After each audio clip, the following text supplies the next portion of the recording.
2 días después que aprueba el Korte Suprema para intiraya finalmente con el resto del antes presidente Ferdinand Marcos na libingan ng mga bayani, que resulta cuantos vivientes es pesa disgusto. Marcos no hero! Marcos no hero! Marcos no hero!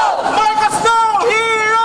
Marcos no hero! El cuantos mga estudyante del Ateneo de Zamboanga University ella conduce también un misa y protesta contra con el movimiento, hablando que hindi héroe el antes presidente. Cargando di mga banner, tiene marca Marcos is not a hero. Tiene también sila mga amaraw negro ribbon, que parte de la expresión de protesta. Junto kanila aquel tiempo, el oficial encargado presidente del Ateneo de Zamboanga University, Father Richard Elia, asigun con ele. Today we are expressing our disgust, our anger over what had happened, the decision of the Supreme Court, and this is an expression also of solidarity, solidarity with the rest of the country.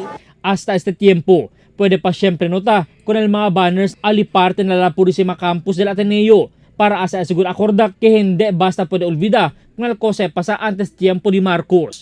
There's anger, there is disgust again, there is surprise that this decision was like that, but of course the more immediate the thing that we wish to do is to really come together to pray for solidarity. Sita acorda del pasado mes, personalmente al presidente Duterte el tamandaya entera na libingan ng mabayani con el antes presidente. Y esa semana lang, ya sali al desisyon del Korte Suprema en pabor con el pamilya Marcos. Albert Luna, Dateline Zamboanga.